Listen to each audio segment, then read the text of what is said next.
Hello and welcome to today's daily devotional. Bruce yesterday spoke about how we need to be the light of the world. And it struck me by sometimes I go, okay, that's great. What does that mean? And how do I do that? How am I the light of the world? You know, Jesus states on further when he's talking about being the light, let your light shine before others so that they may see your good works and give glory to your Father in heaven. So the light that shines from us is from Jesus dwelling within us, Jesus living with us being Christ followers. But it's so they see our good works. There are many people who do great works in the world. You can see it every day in your society, in the newspaper, in the news, on TV, wherever you go. You see good works of people. But they don't always state that I'm doing this good work because of Jesus. Sometimes they actually are not Christians, but they still do the good works because God created them to do good works. The goodness that comes from them has come from God who created us with goodness within us, because we've been created from a good God, a God who is only good. So everything that we have been given is good. It's only when it gets reshaped or changed, or the enemy comes along and changes it for evil, or we who are faulted choose the wrong way of living, the wrong way of acting, the wrong way of speaking, whatever it might be. But also, how do you shine this light? You know, I know it's being kind, compassionate, merciful, forgiving, slow to anger, walking the extra mile. Where's this walking the extra mile come from? You know, it's like giving the extra, even though you weren't asked. And it originally came from, in Jesus' day, the Roman law was that soldiers could compel civilians to carry their gear for 1 mile. So it was a compulsion, it was a demand. Roman soldier walking by, he could have been tired carrying all his stuff. He could see someone on the road and go, hey, you, come and carry this for me. And you had to carry it for the mile. Jesus is saying, go the extra mile. If the mile comes up to where you stop, don't just drop the gear and say, that's it. I've done what I have to do. Go the extra. And when the soldier turns to you and goes, oh my goodness, why are you doing that? You can then explain, it's Jesus in my life.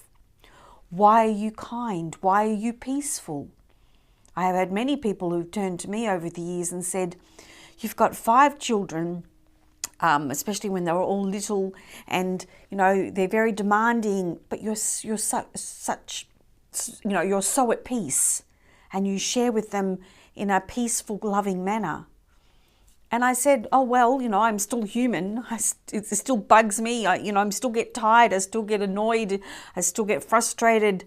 But it's Jesus in my life that has made me, allowed me to be like this.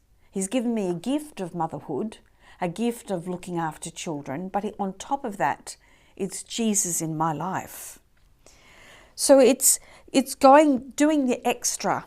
For example, my daughter Emma, she is a lawyer, amongst many other things, and she had finished university, was working in a job, and it was a new job, new position, and they were showing her the offices and introducing her to everybody.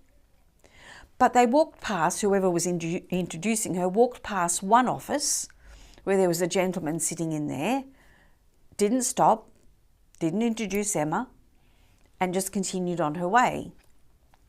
And later in the morning, Emma just asked, oh, who's the gentleman in the office? I didn't get introduced to him.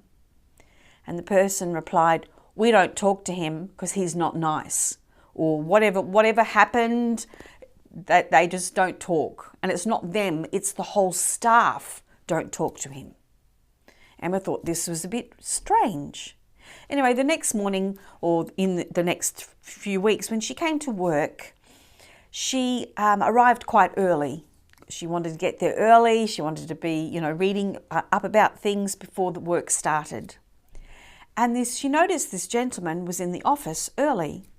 So she popped her head around the door and said, "Hello, I'm new here. I'm Emma. I'd just like to introduce myself. I hope you have a great day." And he just looked at her. He didn't respond. He didn't say who he was.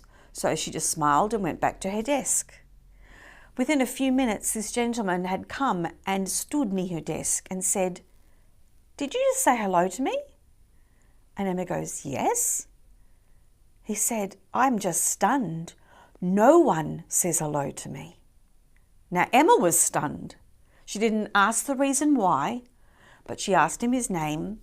And from then on, every morning they chatted. I don't know what happened. Emma doesn't know what happened in the situation where the rest of the staff weren't talking to him.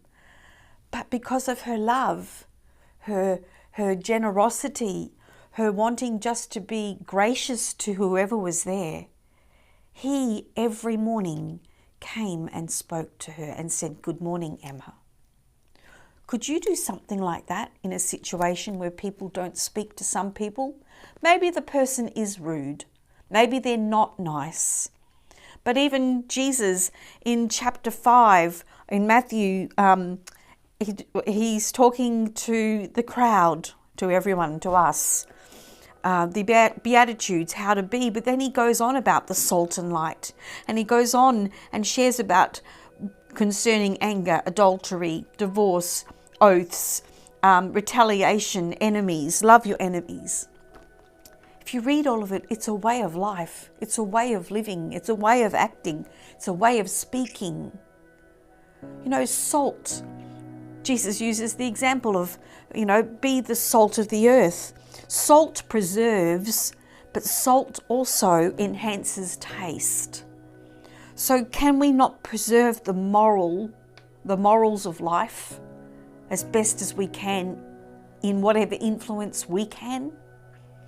Can we not preserve and bring to the world more of God's ways, of God's living, of God's kindness, of God's acting graciously, forgiving, being merciful? And can we bring God's flavour to the earth?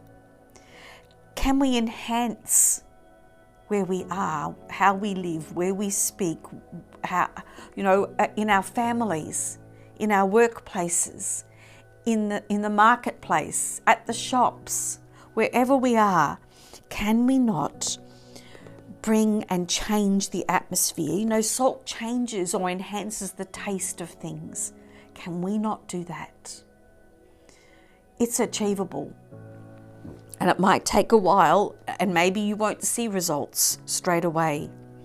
Can we live with integrity of honesty, reliability, consistency, even when no one is watching? Can that be who we are? Can we love with compassion and care for those in need? Care for those who are left out?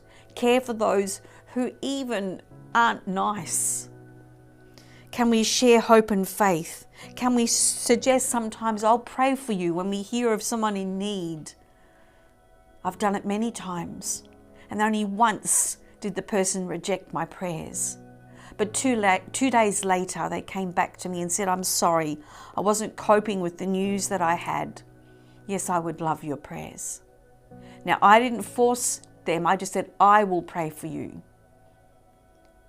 Most people need hope. All of us need hope, love, compassion, a belief in goodness.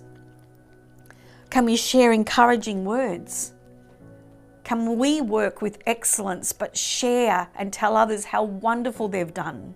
Wow, that was great. Not be competitive and try and, get better than anybody else.